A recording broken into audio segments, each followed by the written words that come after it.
Bueno, vamos a comenzar esta noche. Estamos enseñando acerca del corazón del hombre, estudiando un poquito qué es lo que las Escrituras nos revela acerca del corazón del hombre. Hemos comenzado viendo justamente lo que es el corazón después de la caída y cómo se ha transformado en algo peligroso, ¿sí? Es más engañoso y perverso, dice las Escrituras, más que todas las cosas. Entonces, hemos venido estudiando esto con el subtítulo del problema del corazón, es el corazón del problema, ¿no? Porque es donde nacen todos los pensamientos malos, de lo que sale del hombre, dice Jesús, eso es lo que contamina. Y el miércoles pasado habíamos visto acerca de qué es o de qué se trata un corazón transformado, convertido, ¿sí? Entonces, tomando la lectura que hemos basado el miércoles pasado en Ezequiel 36, 25 al 26, diciendo que Él es el que cambia, quita nuestro corazón de piedra y pone un nuevo corazón y derrama de su espíritu, llegamos a la conclusión que un cambio de corazón significa un cambio total de la persona, ya que el corazón es el intelecto, pensamientos, actitudes, decisiones, deseos, emociones y carácter. Entonces, si todo esto afecta a la llegada de Cristo a una persona, entonces podemos decir que esa persona es una nueva criatura, ¿sí? Porque cuando hablamos del corazón, hablamos de todo esto, del intelecto, cómo afecta la llegada de Cristo en el intelecto de una persona, haciendo de que uno pueda conocer cosas que antes no la podía conocer. También produce un cambio, una dignidad en la persona, ¿sí? Comienza una transformación positiva, totalmente regenerativa, es como que la vida de la persona empieza a mostrar una nueva vida. Y por supuesto, los pensamientos son purificados, las actitudes cambian de una persona, las decisiones están puestas bajo el temor a Dios y buscar siempre la guía del Espíritu Santo. Amén de que podemos equivocarnos y errar, tomar malas decisiones, pero cuando estamos en Cristo siempre tenemos la posibilidad de escuchar y conocer la dirección del Espíritu Santo de Dios. Nuestros deseos cambian, ¿sí? Antes deseábamos las cosas del mundo y ahora de pronto empezamos a desear las cosas espirituales, el leer la palabra, el tener una intimidad con el Señor, el adorar en su presencia, el congregarnos, ¿sí? Hay hermanos que les cuesta esto, pero hay otros que lo hacen con un gran deseo de venir y estar con los hermanos y participar. Son deseos que van cambiando. Y también las emociones y el carácter es afectado por la llegada de Cristo. Eso hemos aprendido el miércoles pasado. Entonces, tomando en base a esto, hoy vamos a continuar con las enseñanzas y vamos a profundizar un poquito más, pero hoy quiero basar esta enseñanza en el Evangelio según San Marcos, capítulo 12, versículo 30. Vamos a tomar como punto de referencia, punto de partida, este versículo. Marcos, capítulo 12, versículo 30. Dice así el Señor Jesús en las Escrituras: y amarás al Señor tu Dios con todo tu corazón, con toda tu alma, con toda tu mente y con todas tus fuerzas. Este es el principal mandamiento. Aquí encontramos algo que Jesús da como un principal mandamiento. El principal, el más grande, el primer mandamiento. Amarás al Señor tu Dios. Esto está en Deuteronomio capítulo 6 también. De allí Jesús cita este escrito del versículo 4 y 5 de Deuteronomio capítulo 6. Ahora, la pregunta es si literalmente el texto es comprensible, ¿sí? Dice, lo leamos de nuevo, es muy fácil de interpretar lo que dice. Dice, amarás al Señor tu Dios con todo tu corazón, con toda tu alma, con toda tu mente y con todas tus fuerzas. Este es el principal mandamiento. No es difícil entender lo que Jesús está diciendo que debemos hacer, pero la pregunta es ¿por qué hay muchos cristianos que no entienden y no aplican este principal mandamiento. El solo hecho de ser un mandamiento y no cumplirlo ya es pecado, porque es un mandato, es una orden, es una ley, algo establecido por Dios, pero no lo cumplimos. Entonces, la palabra nos está diciendo que este es el principal mandamiento, que debemos cumplirlo, pero ¿por qué hay muchos cristianos que a este principal mandamiento no lo entienden y no lo pueden cumplir? Simplemente porque se trata de la expresión integral, total, de amor hacia un Dios personal. Así que hoy voy a hablar un poquito de cómo amar a un Dios personal. Tenemos un Dios personal. Es claro entender, decir, Dios es mi Señor, Él es mi Dios personal. Pero del intelecto a la actitud de la persona, a veces hay una gran distancia. Lo que yo creo, lo que yo conozco, pero lo que yo vivo es muchas veces diferente. Bueno, el gran problema que ha experimentado la Iglesia a través de los siglos es la llegada de la religión. A través del concepto religioso, solamente una formación intelectual, pero no han desarrollado lo que para Dios es lo más importante, que el hombre no tenga una religión simplemente, sino una relación con Dios. Y ese es un gran problema. El solo hecho de pensar que Dios es el Dios de todo el universo, creador de los cielos y la tierra, y que todo lo que existe por Él, y Él controla y domina todas las cosas.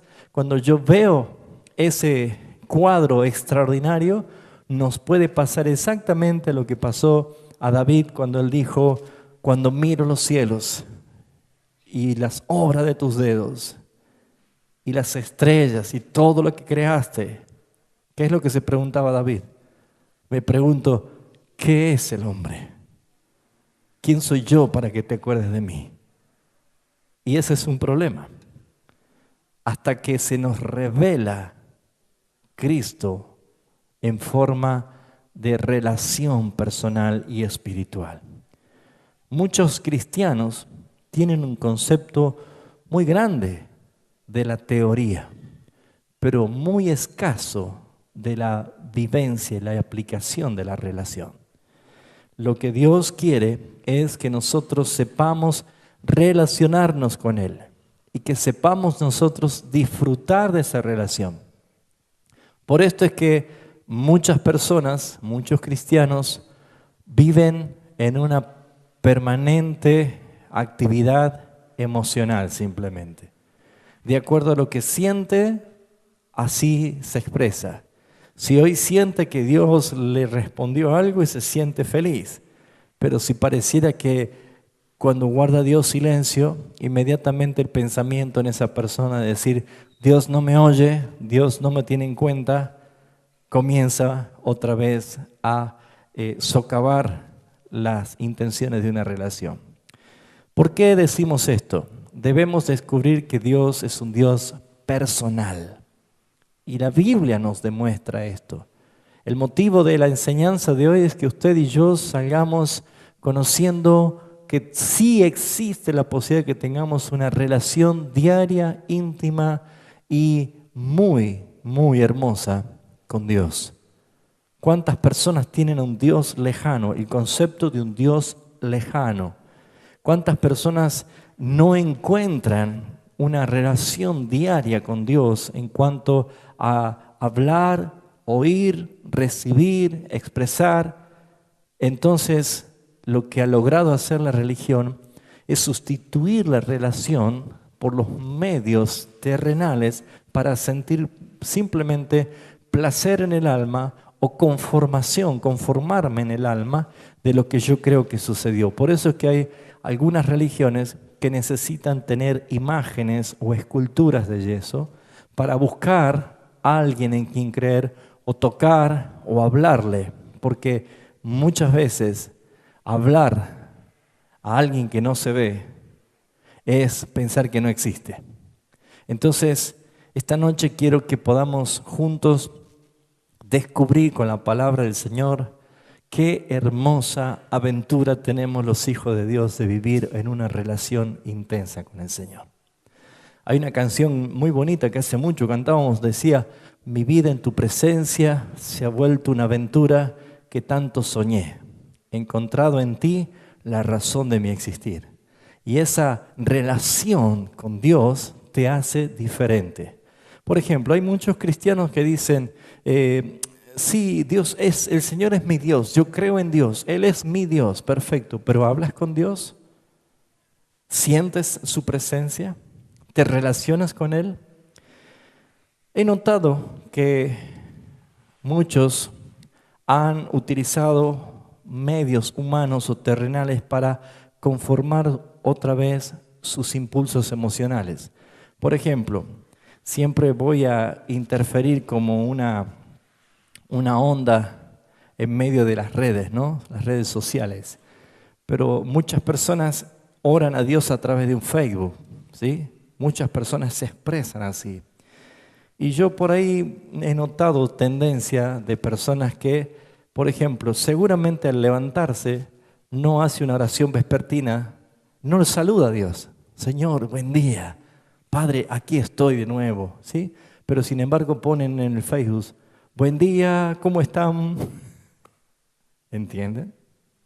A la noche, en vez de considerar de todo lo que se hicieron, muchas personas terminan poniendo en internet: bueno, me voy a dormir, a descansar. ¿Con quién hablan? No ven a nadie, pero están hablando. Pero no pueden tener una relación de hablar con Dios, de contarles tus cosas a Dios. Y vamos a descubrir qué dice la Escritura acerca de una relación que Dios quiere que nosotros tengamos. Entonces, lo primero que tenemos que ver es el propósito de Dios. Dios nos creó a nosotros para tener una relación directa con Él. Dios no dijo: voy a hablar con un pajarito, voy a hablar con un gusanito, voy a hablar con un perro, voy a hablar con un gatito, No. Él creó todo, pero la corona de la creación es el hombre. Y vamos a ver lo que la Escritura nos dice acerca del primer propósito de Dios. Dios creó al hombre para relacionarse con él personalmente, hablar con él, relacionarse, sentir lo que tiene, ver sus necesidades, aplicar su gracia. Todo esto forma parte de la expresión de Dios. Para eso tenemos que ir al libro de los principios, al Génesis. Y vamos a ir al Génesis capítulo 1. En el Génesis capítulo 1, que habla de la semana de la creación, Dios está revelando en el versículo 28 el deseo de Dios. Perdón, versículo 26, el deseo de Dios. ¿Qué dice la Escritura allí? Fíjense ustedes. Entonces dijo Dios: hagamos al hombre a nuestra imagen, conforme a nuestra semejanza. Punto número 1. Lo primero que tenemos que ver es que Dios creó un ser a la imagen de Dios y conforme a su semejanza. Muy bien, la imagen de Dios la hemos visto nosotros por la fe y creyendo y descrita en las Escrituras en el hombre creado según Dios, que es Cristo. Por eso es que Cristo tomó la forma de siervo, hecho semejante a los hombres, y hemos visto cómo Él actuó.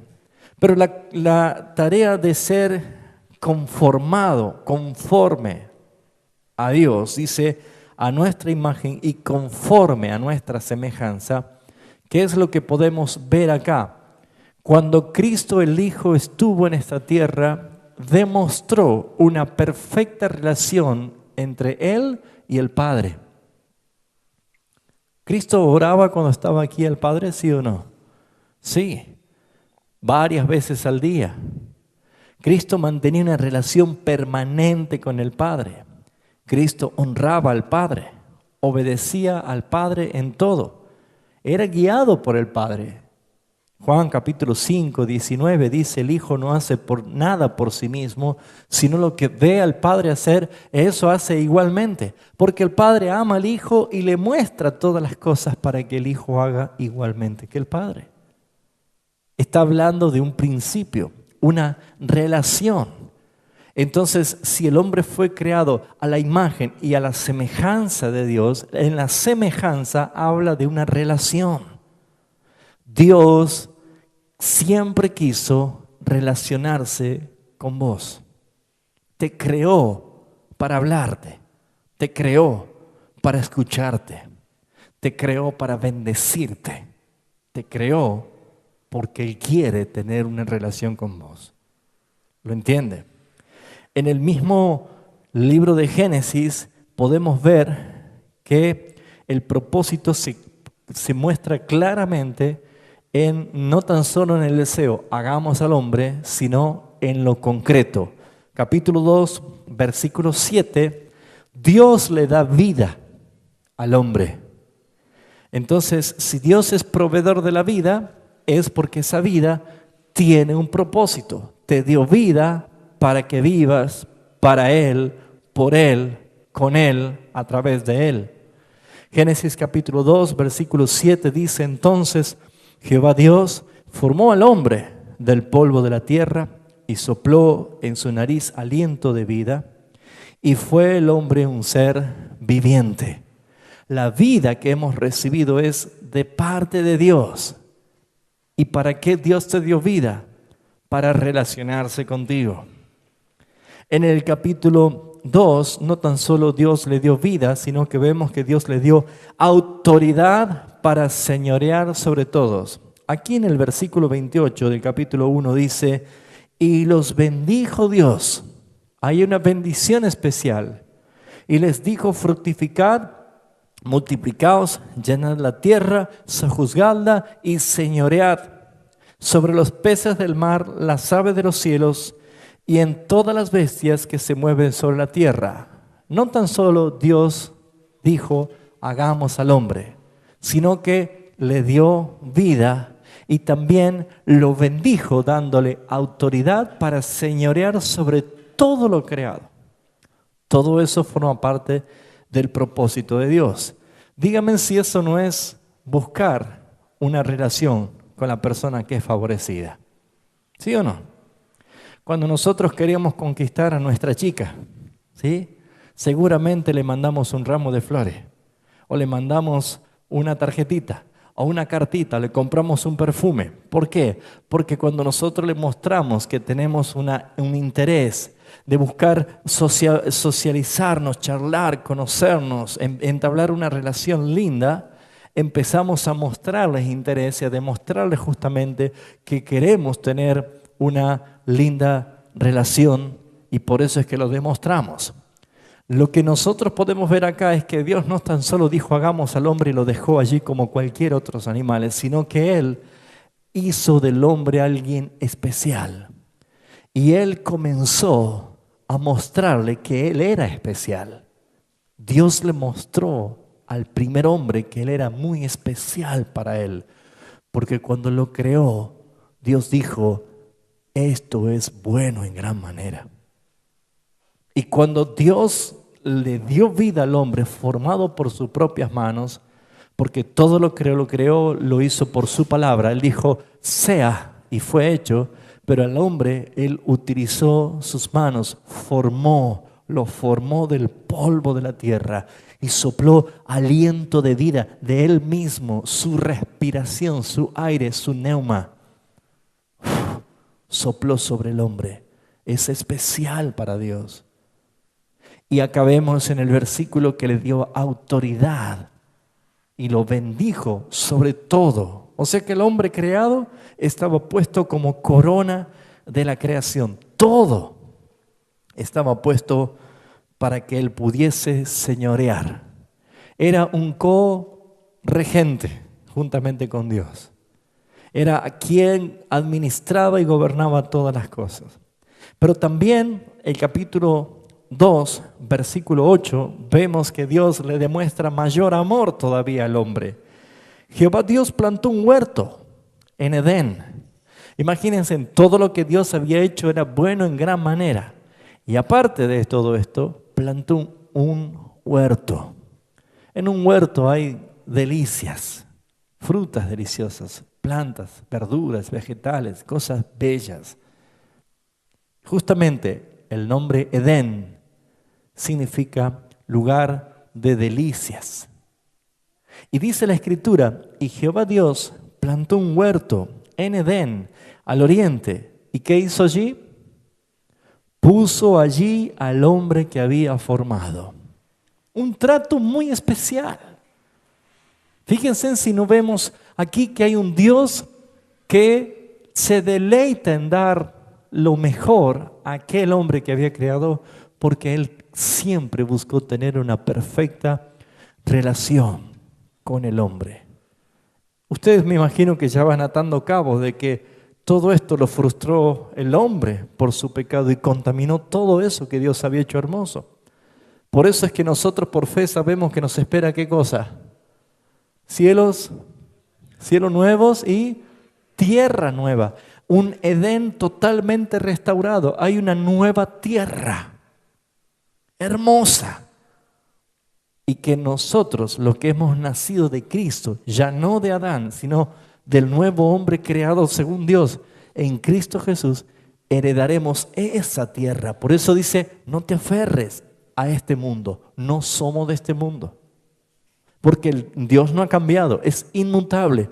Y si Él creó al hombre para que esté en un lugar hermoso y en una íntima relación con Dios, si el pecado lo arruinó, no va a ser para siempre. ¿Por qué? Porque Dios ha decidido poner fin al pecado y a toda maldad y darnos a nosotros un lugar glorioso para estar eternamente, y el propósito de Dios se va a cumplir.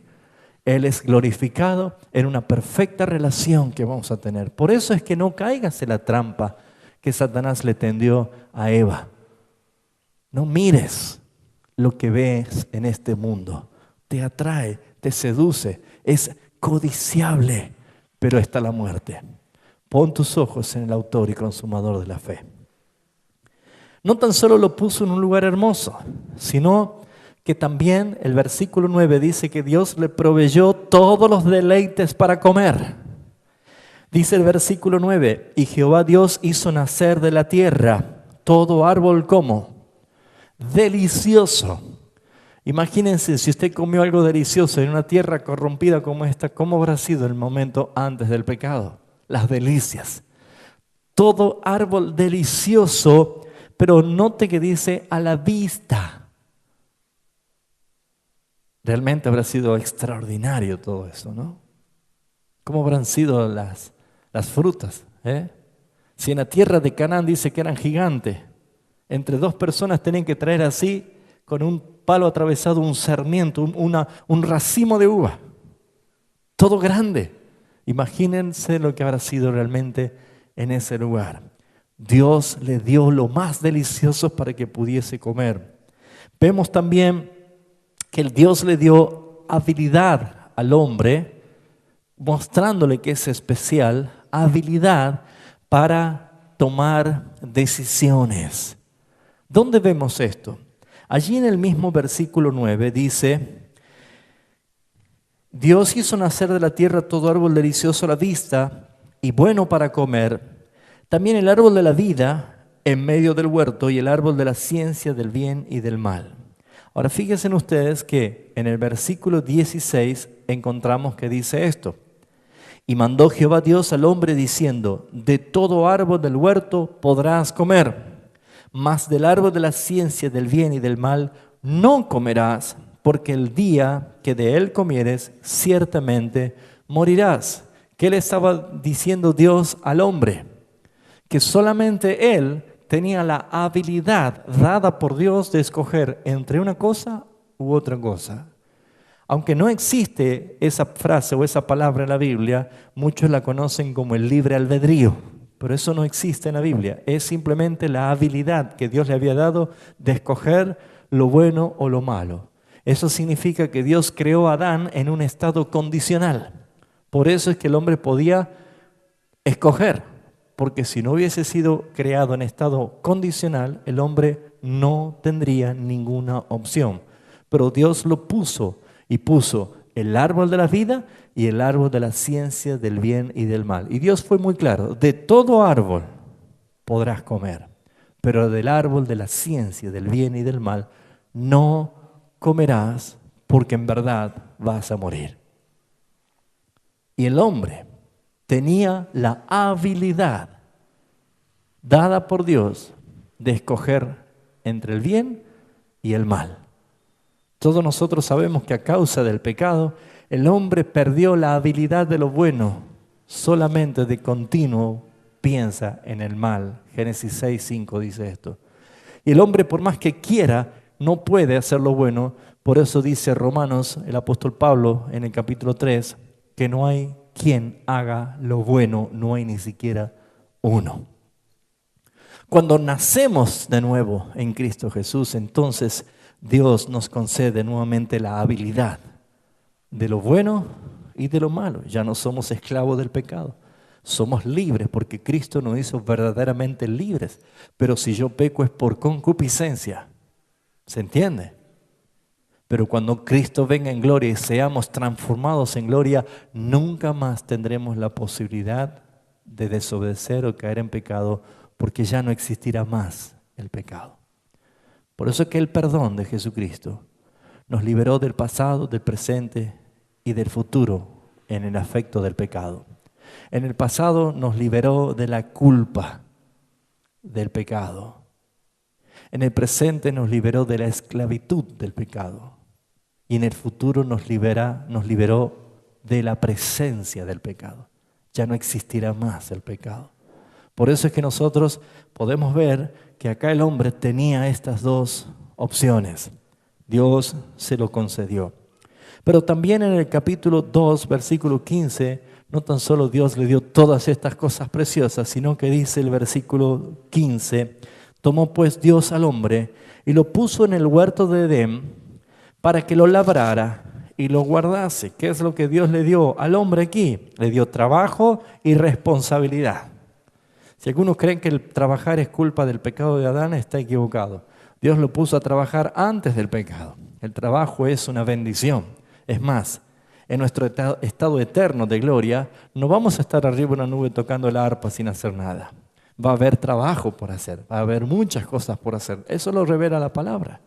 Pero lo que sí podemos entender es que no va a estar la consecuencia del pecado, de la fatiga, del envejecimiento, del dolor, del sudor, de las lágrimas. No, solamente va a haber una expresión de gloria, un deleite de hacer las cosas, porque fuimos creados con propósito y el propósito es eterno.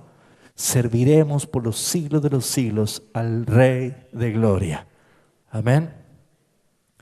Vemos también en el capítulo 2, versículo 19, que dice, formó Jehová Dios de la tierra toda bestia del campo y toda ave de los cielos. ¿Y qué hizo Dios?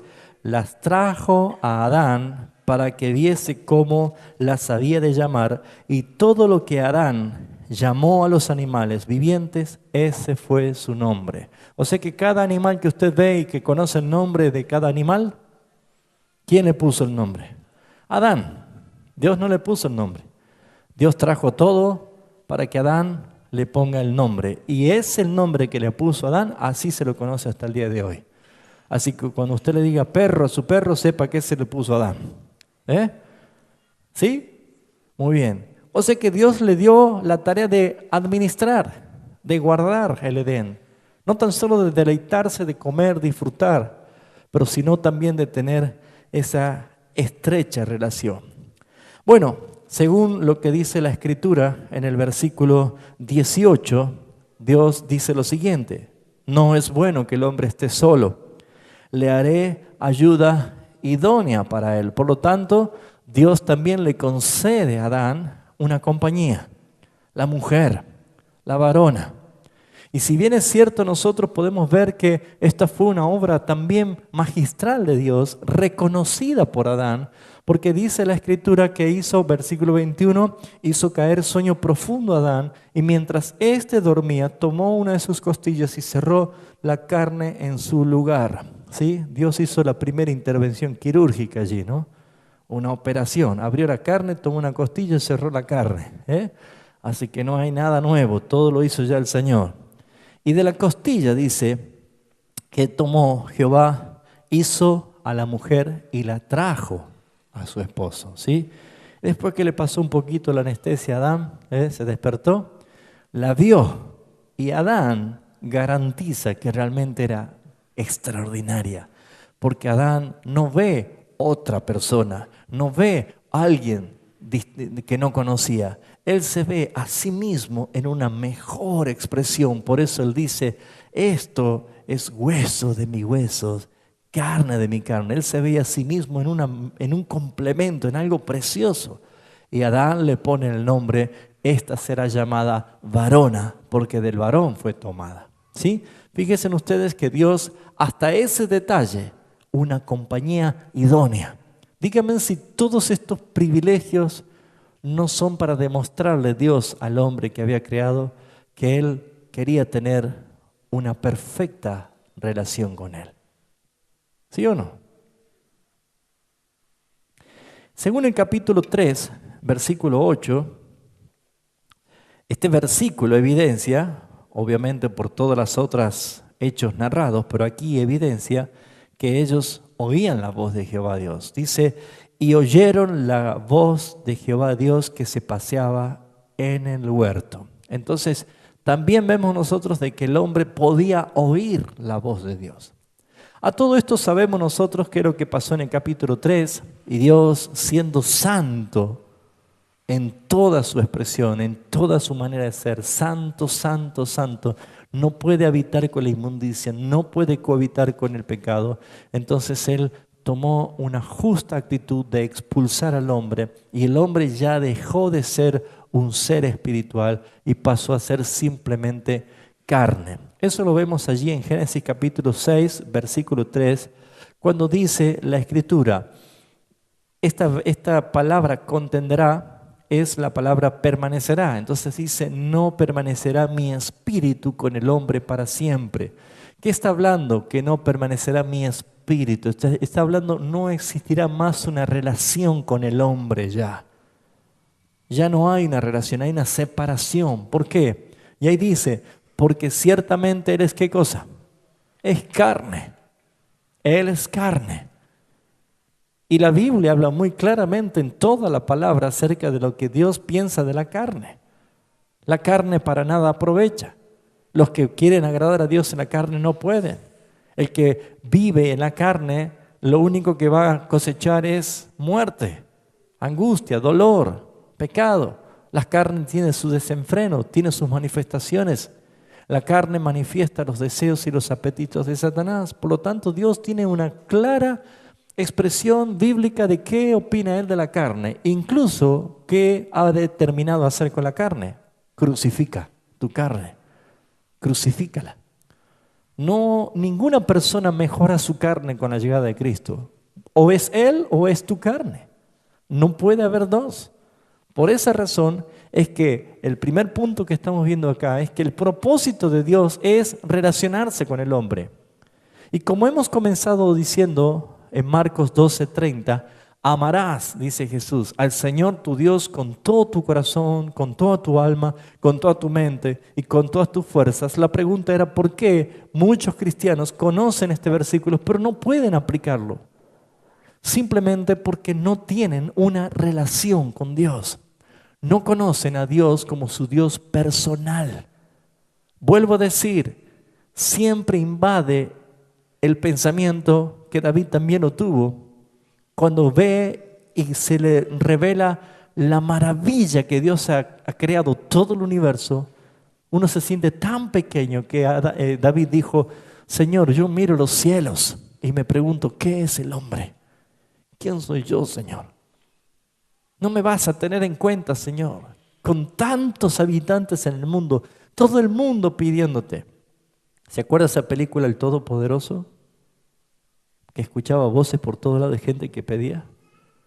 Bueno, eso es una ilustración ordinaria. Pero podemos ver nosotros de que un pensamiento puede decir, ¿cómo Dios se va a fijar en mí? En mis problemas, en mis circunstancias, en mis necesidades. Hermanos, no nos olvidemos de que el Dios infinito buscó relacionarse con el hombre finito. Y ahí contesta tu pregunta. El Dios infinito, el Dios eterno, aquel Dios que la eternidad habita en Él decidió llamarte para tener una relación contigo. Por lo tanto, no puedes pensar de que no hay lugar en la mente de Dios para ti.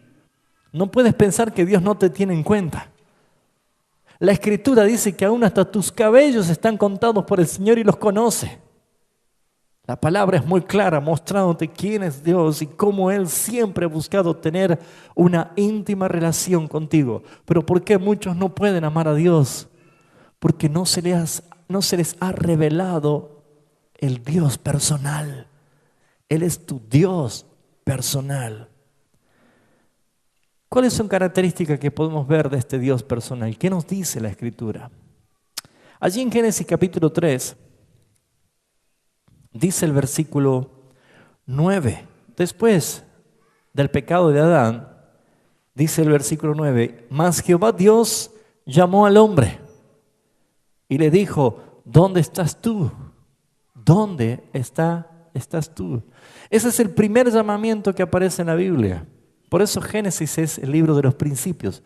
Está relatado todo lo que pasó por primera vez. El primer pecado, el primer hombre que fue creado, el primer pecado, el primer llamamiento, el primer sacrificio, el primer juicio, la primera maldición que aparece. Todo lo que es por primera vez aparece en Génesis. Por eso se llama el libro de los principios. Y este es el primer llamamiento que se ve. Dios llamó por su nombre. Dios llamó a Adán. ¿Dónde estás tú? Ahora, si bien es cierto, uno puede decir, bueno, no era difícil para Dios acordarse de Adán porque era el único hombre de la tierra. Con 7.000 millones de habitantes que somos ahora, medio que debe ser difícil que Dios me tenga en cuenta. Amados hermanos, no bajemos la gloria de Dios a nuestros simples pensamientos limitados. Utilicemos la fe para entrar en la habitación espiritual, donde podemos conocer su verdad. Y acá vemos nosotros que Jesús deja muy en claro para que no tengas ninguna duda. Si hasta aquí pensabas que Dios no se acuerda de vos o que no te tiene en cuenta, déjame decirte que el mismo Jesús en Juan capítulo 10 te dice algo precioso. Juan capítulo 10, versículo 14, dice así la Escritura. Jesús dijo, yo soy el buen pastor y conozco mis ovejas y las mías me conocen. Amén. ¿Qué dice la palabra? Jesús dice, yo conozco a mis ovejas. Él te conoce. La Escritura es muy clara en esto. Isaías capítulo 45 es un versículo muy lindo, porque también es aplicable a todos. Dice Isaías 45, versículo 4. Por amor de mi siervo Jacob y de Israel, mi escogido, te llamé por tu nombre. Te llamé por tu nombre. ¿Me llamó a mí el Señor? Sí, a ti te llamó por tu nombre. Y dice, y te puse sobrenombre, aunque tú no me conociste. Él siempre te conoció. Jeremías 1:5 dice, antes que te formases en el vientre de tu madre, yo te conocí y te santifiqué. Si bien es cierto, es específicamente un llamamiento para el profeta, pero la Escritura revela en muchos lugares que a los que él llamó los conoció desde antes de la fundación del mundo. A los que antes conoció, a esto los predestinó. Y a los que predestinó, a esto los llamó. Te está hablando de que es un Dios que te conoce. ¿Y por qué Dios te conoce? Porque Él no ha cambiado. Él sigue buscando tener una relación contigo. Sigue buscando relacionarse contigo. Sigue con todo el mismo deseo de hacer lo mismo que hizo con Adán. Darte autoridad, bendecirte, ponerte en un lugar de delicias, darte la idoneidad. Dios sigue hablando. El tema es que si tú no lo escuchas, es porque no has conocido que Dios es tu Dios personal. Él es tu Dios personal. Es como que vos puedas interpretar, Dios es solamente mi Dios. Si te atreves a cultivar una relación con ese pensamiento, Dios solamente es mi Dios, y le serviré, le alabaré, hablaré con Él, me deleitaré en Él. Si piensas así, y tu hermano que está al lado tuyo piensa así, entonces todos tendremos uno. Jesús dijo, Padre, yo ruego que ellos sean uno, así como tú y yo somos uno. Ese es el punto. Sí, hermano. Uh-huh. Uh-huh.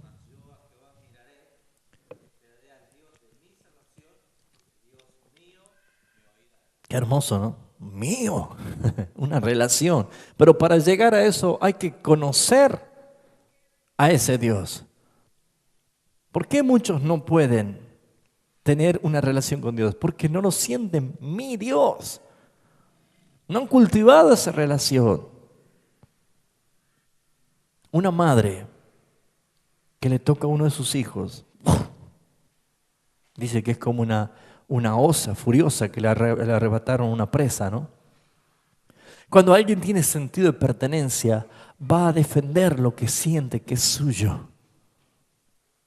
Pero en este tiempo Dios es reducido a una simple potencia religiosa.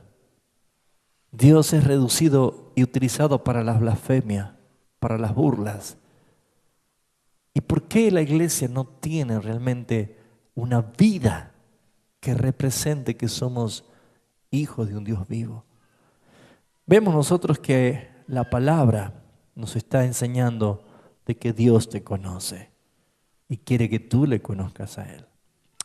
El mismo Isaías capítulo 43, allí nomás, dice el versículo 1, ahora así dice Jehová, creador tuyo, oh Jacob, formador tuyo, oh Israel, no temas, yo te redimí, yo pagué un precio por ti y te puse nombre, mío eres tú.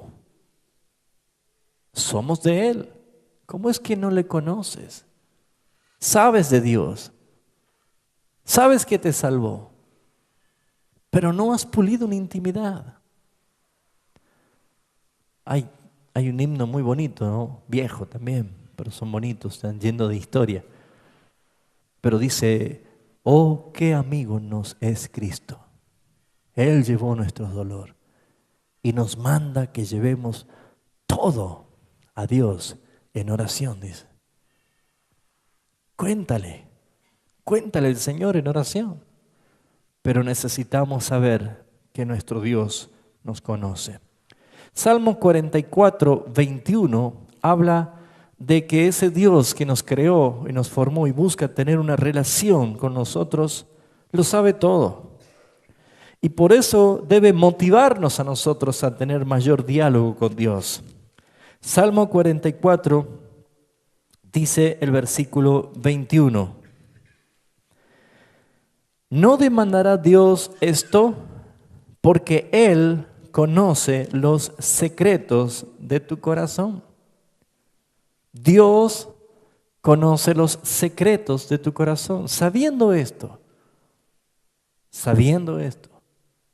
¿no te motiva a tener una charla íntima con Él? Yo no sé que usted guarda secretos, y si los guarda no lo sé. Ni sabe que yo guardo secretos o ellos guardan secretos.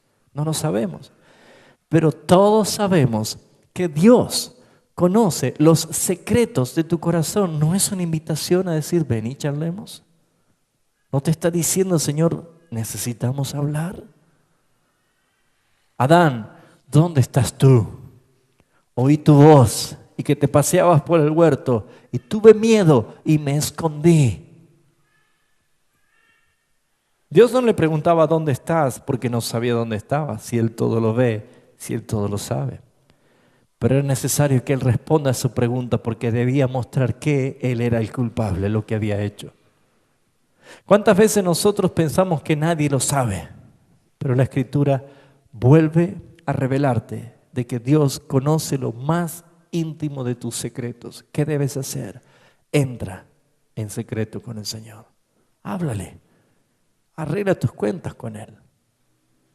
Haciendo esto empezarás a conocer y a entrar en un hábito de una relación preciosa con el Señor. La vida de un cristiano es diferente. Podrás amar a Dios con todo tu corazón. También dice la Escritura, el Salmo 139, versículo 2, algo que en verdad David se maravillaba, se sorprendía y no podía dejar de decir lo siguiente. Salmo 139, versículo 2 dice, tú has conocido mi sentarme y mi levantarme. Has entendido desde lejos mis pensamientos, desde lejos.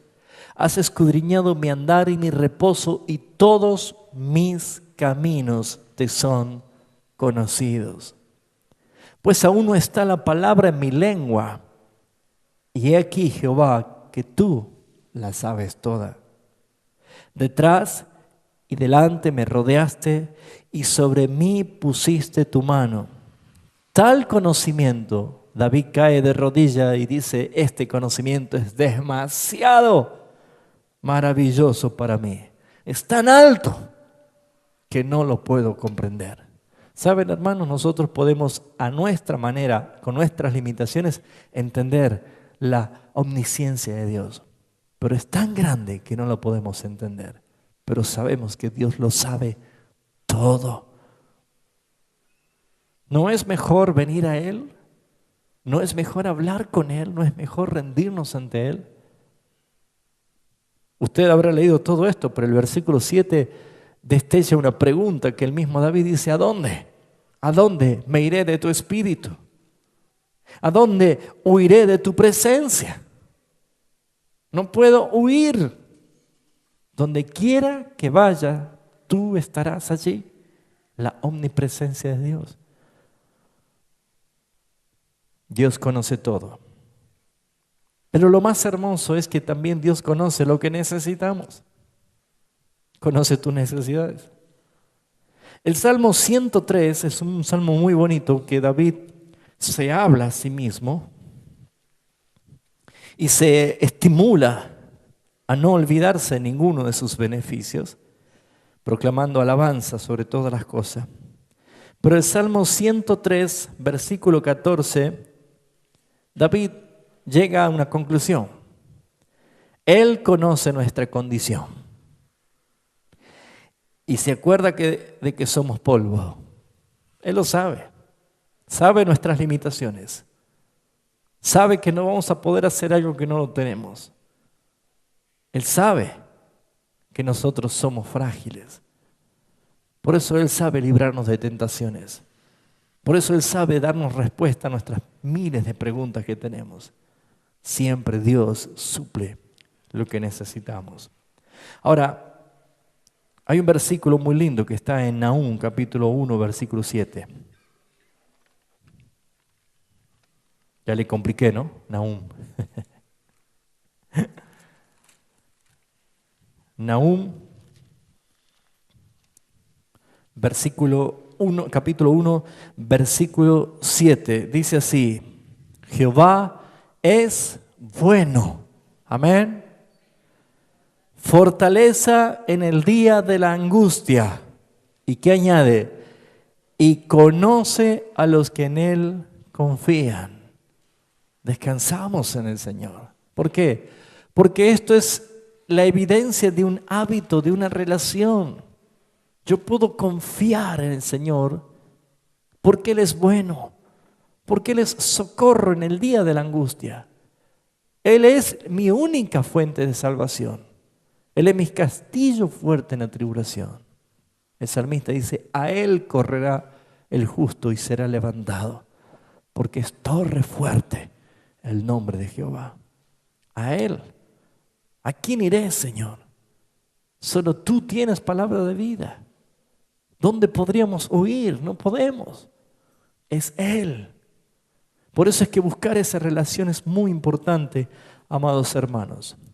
Hasta aquí hemos visto 2 puntos. El propósito de Dios nos creó para relacionarse con nosotros. Pero también hemos visto que Él te conoce. Y probablemente tú todavía no. Él se revela, Él se muestra a través de las Escrituras. Y el tercer punto es cómo cultivamos una relación con Dios. Entiendo que Dios me creó para relacionarme y me dio todos sus beneficios.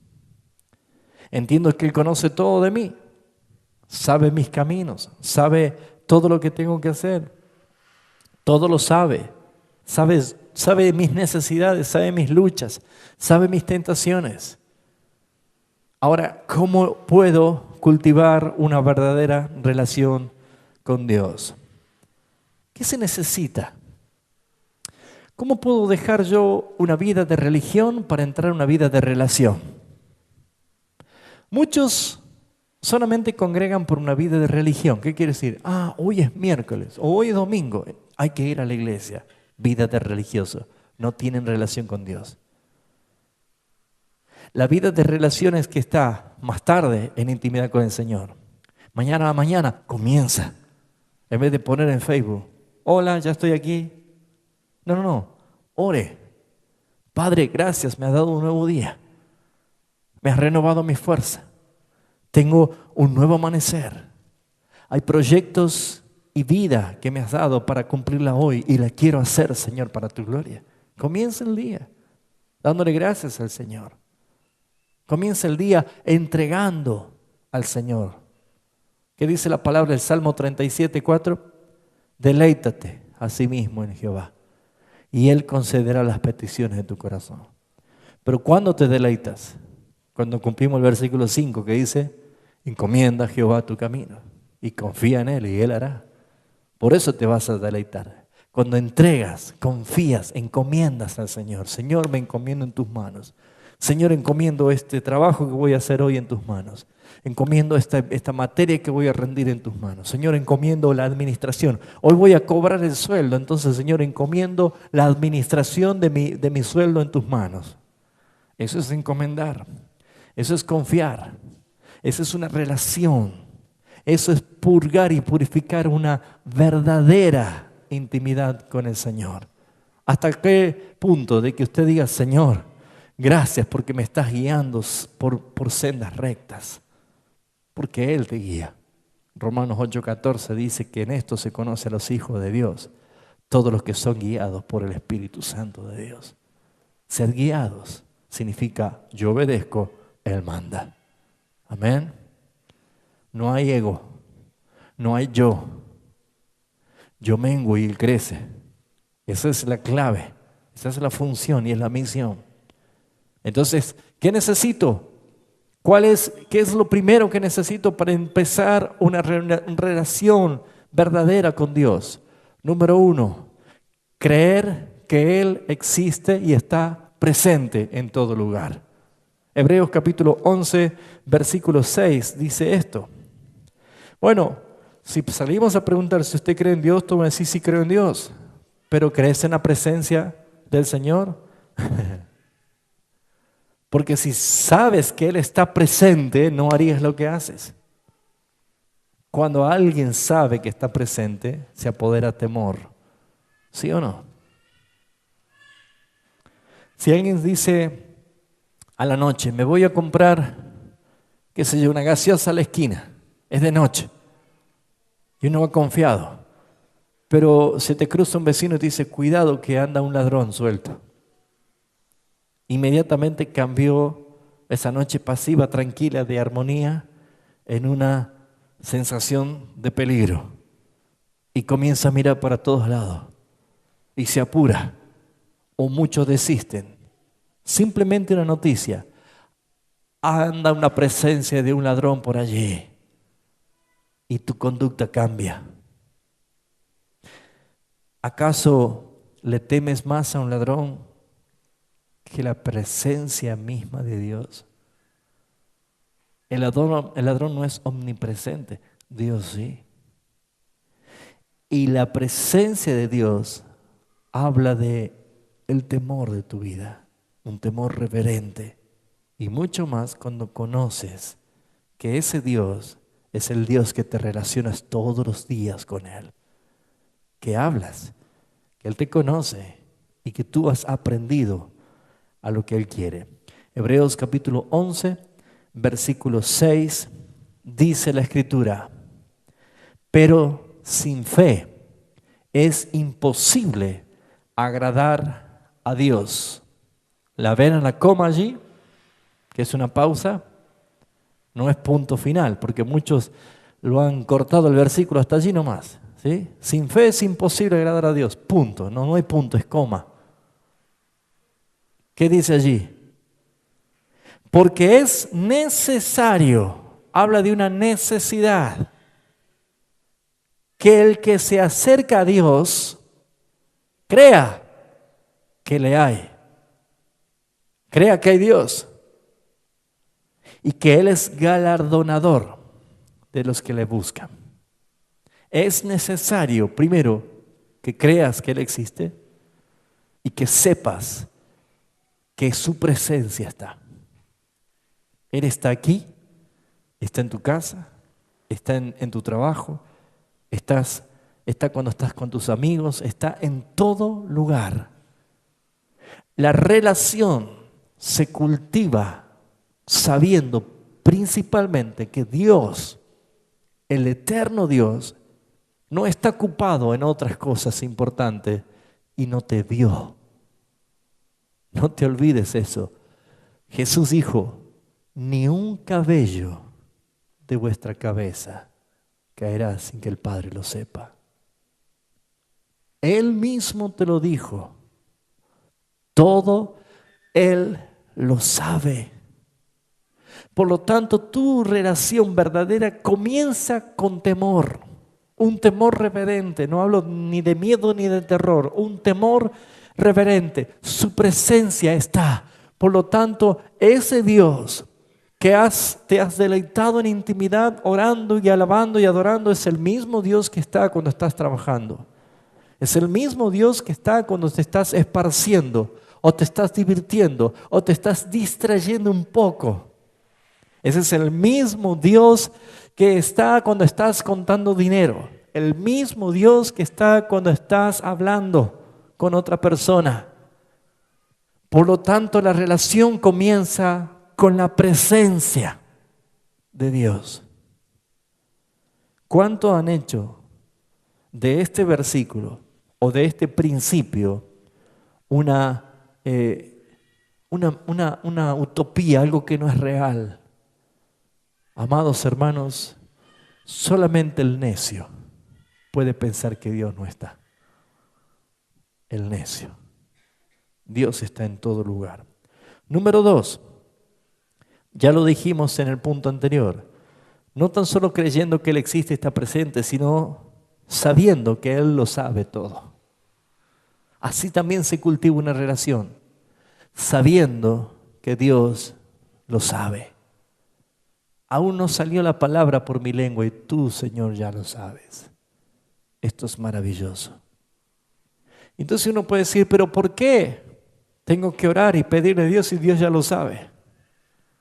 La Biblia nos manda: por nada estéis afanosos, preocupados, angustiados, sino sean conocidas vuestras peticiones delante de Dios con toda oración y súplica.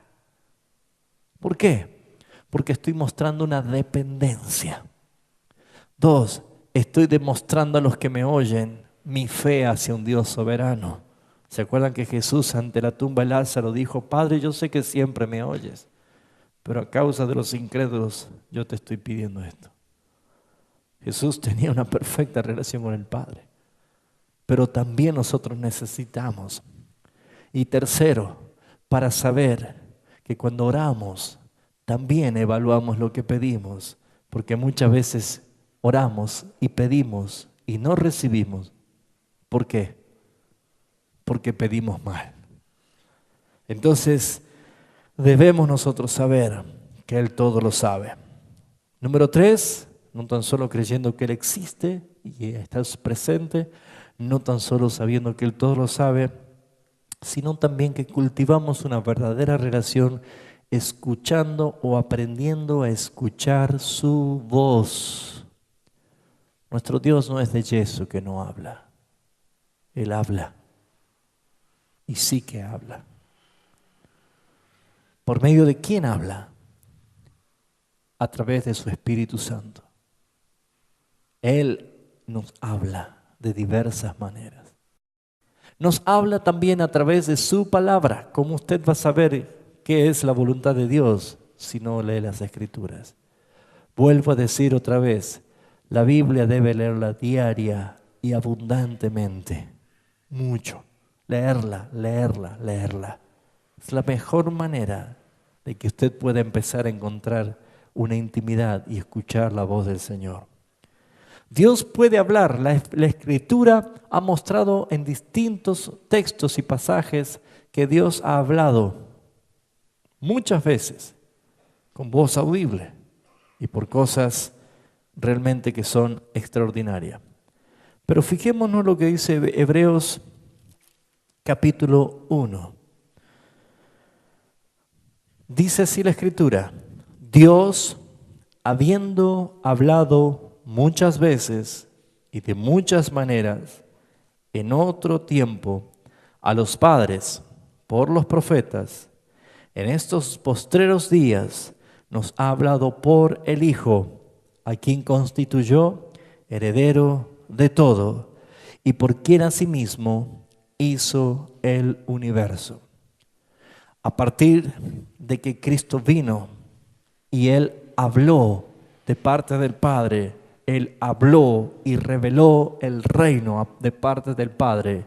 Cuando Él ascendió, Él dijo: el Espíritu Santo les guiará a toda verdad, les hará recordar todo lo que yo les he hablado. Hasta ese momento solamente tenían la Torá, la escritura del antiguo pacto y los profetas.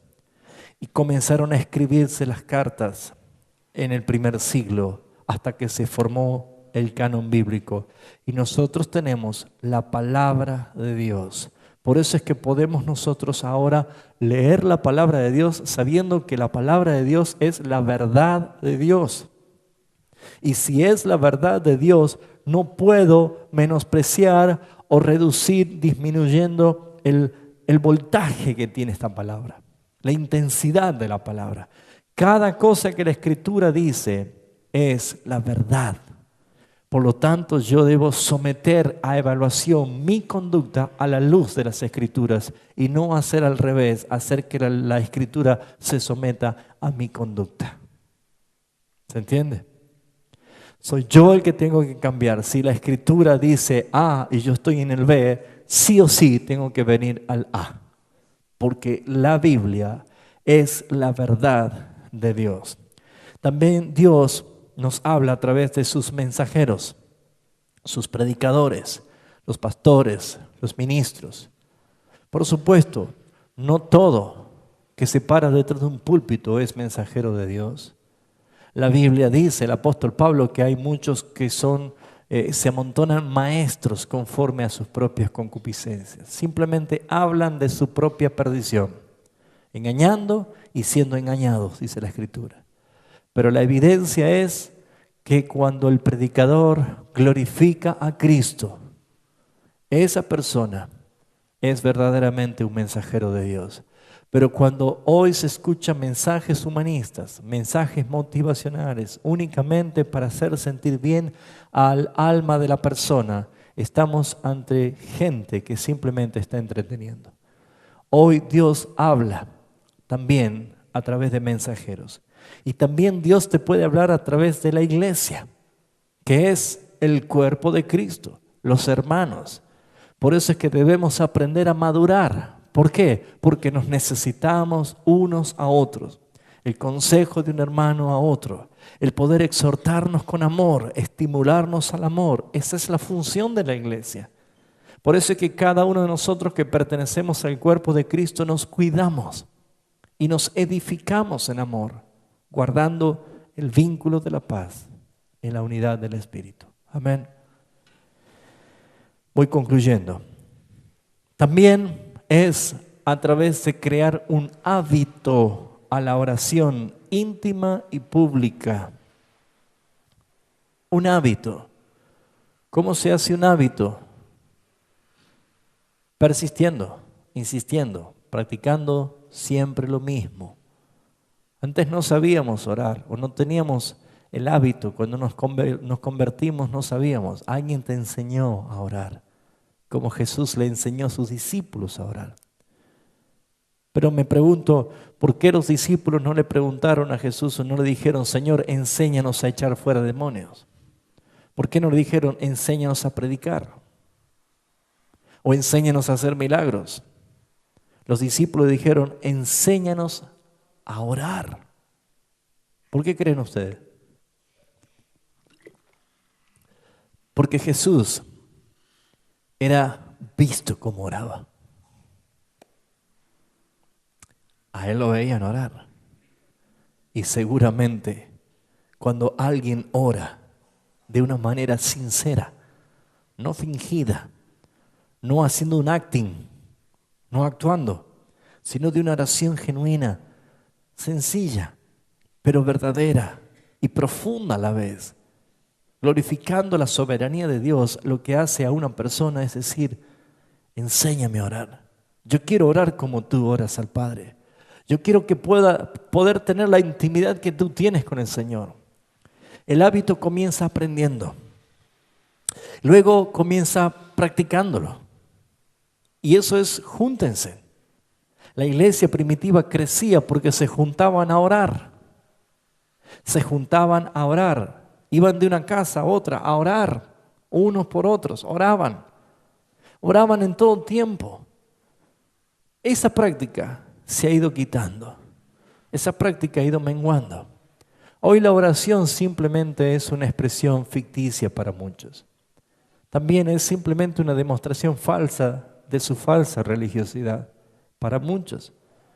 Muchos han perdido el sentido de la intimidad con el Señor. Orar en todo tiempo significa estar siempre entendiendo que Dios es presente en todo lugar. Su presencia está en todo tiempo.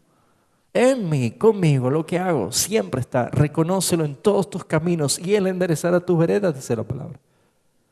Esa es la idea de la oración. Pero orar es lo más hermoso que podemos tener. ¿Por qué? Porque Dios allí se deleita en el propósito de por qué Él nos salvó. Para que tengamos una comunión con Él. Cuéntale a Dios en oración. La iglesia ignora el poder de la oración. No oramos como debería ser. No potencializamos el orar. Cuando Pablo le escribe a Timoteo que ponga en orden a la iglesia, incluso dice, y dile a esas viudas jóvenes que no anden de casa en casa chismeando, dice, ¿no? Fíjense ustedes que no es un problema de ahora, parece que ya venía. Dice, las viudas mayores que no tienen hijo, atiéndanlas, cuídenlas. Pero las viudas jóvenes mejor que se casen y no anden chismeando, dice. ¿Y cuántas veces esa pequeña zorra, que es el chisme, incendia las grandes viñas, ¿no? Por eso debemos orar. ¿Qué le dijo Jesús antes de morir cuando fue a orar en Getsemaní y los discípulos se dormían? Orad y velad, ¿para qué? Para que no caigáis en tentación. una vida de oración. ¿En qué consiste? Júntense en su casa con otro hermano. Vengan a orar, aprovechen el tiempo. Esa es la idea del hábito de la oración. Amén. Muy bien, veamos lo que dice algunos versículos. Filipenses 4:6, por favor.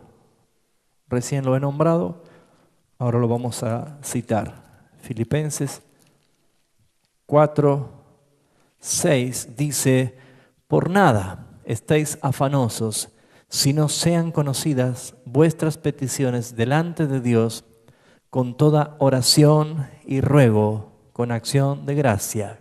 ¿Cuál es el resultado de confiar en Dios y orar haciendo conocer nuestras peticiones? ¿Cuál es el resultado? Versículo 7. Y la paz de Dios, que sobrepasa todo entendimiento, guardará vuestros corazones y vuestros pensamientos en Cristo Jesús. Ahí está la clave. ¿Cómo puedo amar a Dios con todo mi corazón, con toda mi mente, con toda mi alma, con todas mis fuerzas? Conociendo, relacionándote con Él. Reconociendo que Dios es tu Dios personal. Que no estás solo. Él te creó para que te relaciones con Él y te salvó y te dio de su espíritu para que puedas tener una relación espiritual. La gente que no tiene el Espíritu Santo de Dios le das una Biblia y se duerme al minuto y medio porque no la entiende. Pero aquel que ha nacido de Dios se deleita en la palabra. ¿Nunca te han dicho alguien, un familiar, alguien que no es cristiano, te decía: ¿cómo estás tanto tiempo con esa Biblia? No sé cómo hacer, yo me duermo, no la entiendo. La Biblia misma dice que para el hombre natural, la palabra de Dios es locura, porque solamente se discierne espiritualmente. Dios te ha dado esa habilidad, porque te ha dado un nuevo nacimiento, te ha dado un espíritu nuevo, te ha dado la habilidad de poder leer y entender y aplicar. ¿Para qué? Para que entonces se cumpla el propósito que Dios te ha creado, para que te relaciones con Él, para que te deleites en el Dios de tu salvación. Fíjense lo que dice Primera de Juan, capítulo 5, versículo 14 y 15. Qué bonito versículo es este. Primera de Juan, capítulo 5, versículo 14 y 15. Dice así: y tenemos esta confianza en Él, en Cristo, que si pedimos alguna cosa conforme a su voluntad, ¿qué sucede? Él nos oye. Y si sabemos que Él nos oye en cualquier cosa que pidamos, sabemos que tenemos las peticiones que le hayamos hecho. ¿Cuánto dicen amén? Claro, si leemos el versículo 15, pero es un motivo de gozo tremendo. Dice: y sabemos que Él nos oye cualquier cosa que pidamos. Bueno, si yo hago imprimir este versículo en un cartel grande y lo pongo allá afuera, la gente va a entrar corriendo. Pero la clave de este versículo es el 14. Conforme a su voluntad. Sabemos, esta es la confianza que tenemos en Él, que si pedimos alguna cosa conforme a su voluntad, Él nos oye. Porque Dios no se contradice. ¿Cuántas veces hicimos decir a Dios lo que Él no dijo? ¿Y cuántas veces pretendemos manipular a Dios? Toca, ¿toca qué? Yo le tengo que decir a Dios lo que tiene que tocar. Llénalo ¿qué? ¿Yo le tengo que decir a Dios quién tiene que llenar? Se acaban de caer algunos edificios, ¿no? ¿Por qué? Porque nosotros hemos entendido a nuestra manera lo que es pedir. Pedimos y pedimos mal.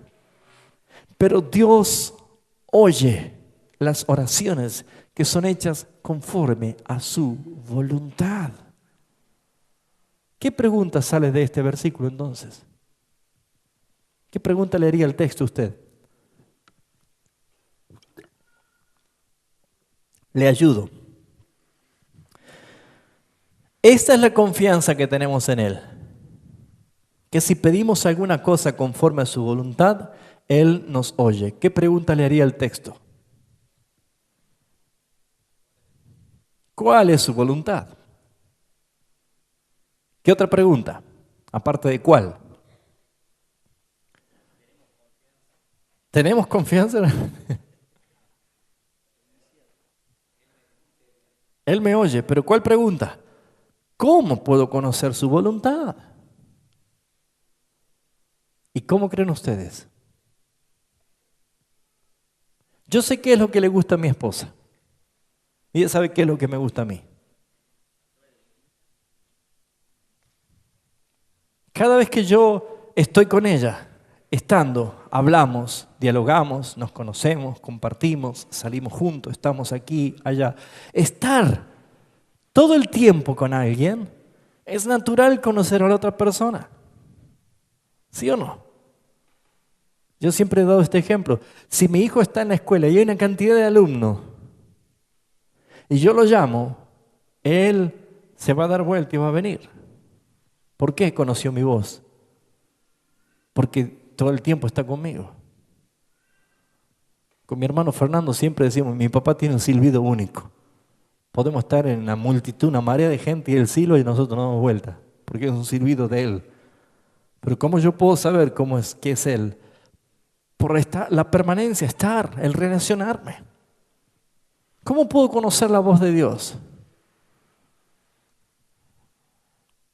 Cultive intimidad.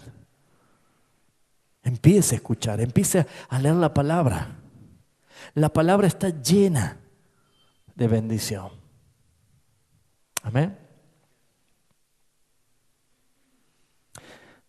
Pero toda la Biblia habla de cosas así. Por ejemplo, a ver, voy a dar un ejemplo.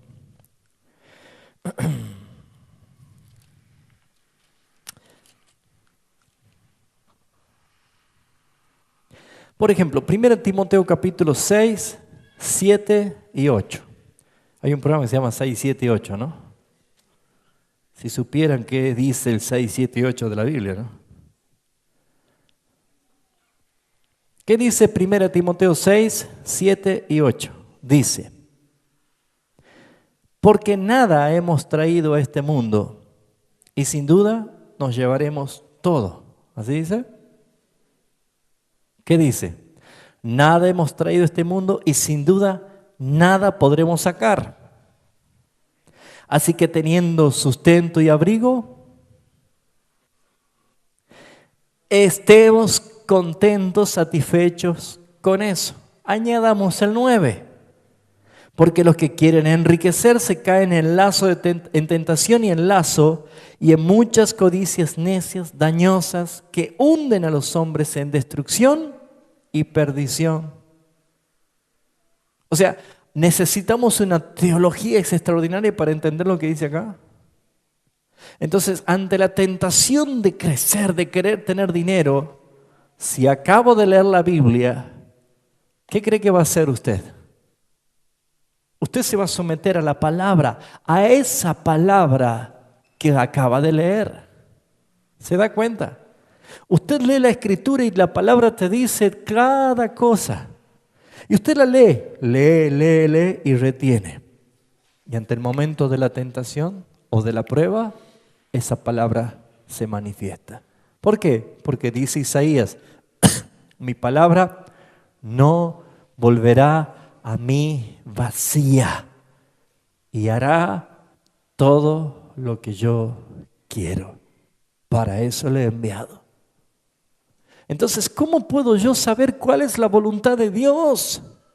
Cultive una relación, lea las Escrituras. Dios te expresa acá todo lo que Él desea. Acá dice, hermanos. Y cuando nosotros pedimos algo conforme a su voluntad, conforme a su palabra, Él nos oye y sabemos que lo tenemos. ¿Qué pidió Salomón? ¿Riqueza o sabiduría? Acabamos de leer que el que quiere hacerse rico cae en perdición. ¿Pero qué pidió Salomón? Sabiduría. ¿Qué dice Santiago 1? El que tenga falta de sabiduría, Pida la sabiduría de Dios, no dudando, porque Él da abundantemente y sin reproche. Toma, Salomón, toda la sabiduría, y como no me has pedido riqueza, te doy riqueza también. Pero hay otro, Señor, haceme rico, haceme millonario, Señor, quiero tener mucho dinero. No te lo doy, porque va en contra de mi palabra. ¿Se da cuenta? ¿Sí o no? Así que el domingo van a estar todos, Señor, dame sabiduría.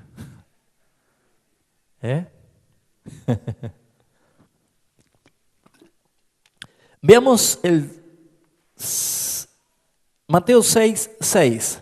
Esta es una manera que Jesús, cuando le dicen enséñanos a orar, Él dice, nos sugiere que esto es lo mejor que podemos hacer. Mateo capítulo 6, versículo 6, ya termino, hermanos, dice así la Escritura. Mas tú, cuando ores, entra a tu aposento y cerrada la puerta, ora a tu Padre que está en secreto, y tu Padre que ve en lo secreto te recompensará en público. Esto es un principio. Lo que haces íntimamente se verá públicamente. Ahora, lamentablemente a muchos se les exhibe la vergüenza públicamente porque es fruto de que en intimidad solamente buscan el mal. Si en intimidad con Dios busca lo secreto de Dios, abres tu corazón, oras, convives en una relación preciosa con Dios, cuando nadie te ve, vas a ver el respaldo en lo público. ¿Cuántas personas de Nínive estaban dentro del pez viendo a Jonás cuando oraba?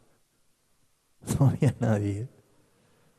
Pero Dios lo recompensó en público.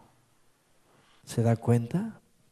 ¿Cuánta gente estaba dentro del foso de los leones viendo a Daniel cuando él oraba? Sin embargo, fue públicamente restituido con honores. Nadie ve tu intimidad. Todos van a ver la cosecha, el fruto de la intimidad con Dios. Tu vida va a bendecir a muchos cuando se vea que tú en verdad estás con intimidad con Él. Concluyo. Dios te escucha atentamente cada vez que oras a Él. Dios te ama como a su Hijo amado. Por eso es tu Dios personal. Te ama. Él te ama. Dios está siempre contigo donde quieras que vayas. Ya no tengo tiempo para mostrar todos esos versículos, pero usted lo leyó. Donde quieras que vayas, yo estaré contigo. Eso dice la palabra como principio. Dios es tu castillo fuerte y seguro en medio de la tribulación. Dios es tu proveedor y tu sustentador. La Escritura es muy clara en cuanto a esto. Confía en el Señor. Dios es fiel en cumplir sus promesas.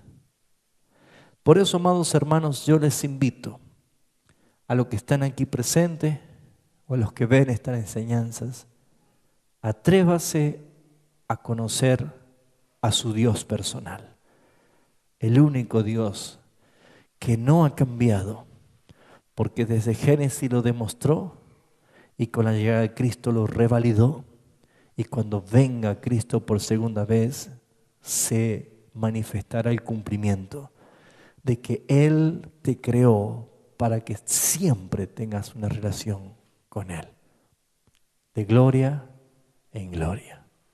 Amén. Así que, hermanos, no te distraigas. Muchos pierden esa bendición por estar distraídos, por ver el brillo de un mundo que se está perdiendo. No te distraigas. Busca intimidad con Dios. Desarrolla una vida íntima con el Señor. Dios bendice su palabra. Cierra tus ojos. Vamos a orar.